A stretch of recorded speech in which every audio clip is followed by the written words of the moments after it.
Panibagong banta sa darating na eleksyon na tututukan ng Commission on Election, Philippine National Police at Philippine Coast Guard. Bagamat noon pang problema ang vote buying, tinitingnang anggulo rito ang paggamit ng mga electronic o e-wallet, online banking at money transfer. Para sa detalye ng balita, alamin sa report ni Henry Nicolas.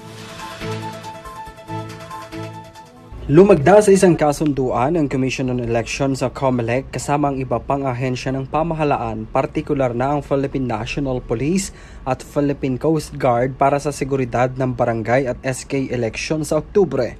Sa naturang kasunduan, makikipagtulungan ang COMELEC sa PNP at PCG para palakasin ang kampanya kontra vote buying. Sabi ni COMELEC Commissioner Ernesto Maceda Jr., kasama na rin aniya sa kanilang tututukan ang makabagong mukha ng vote buying tulad ng electronic o e-wallet, online banking at money transfers. Bumuo na raw aniya ang komisyon ng lupon na tututok sa usapin na tinawag na Committee on Kontrabigay, katuwang ang Bangko Sentral ng Pilipinas at Anti-Money Laundering Council.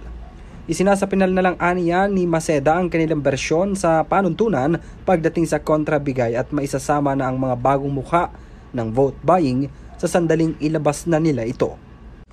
Samantala, sa kopya ng privilege speech ni PCG Commandant Admiral Artemio Abu, tiniyak nito ang kaligtasan ng mga botante at sa mismong araw ng eleksyon.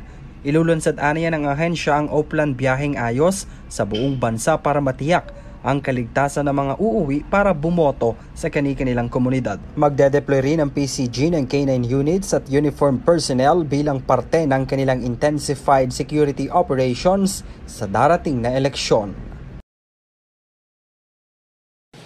Para sa EuroTV News, ako si Henry V.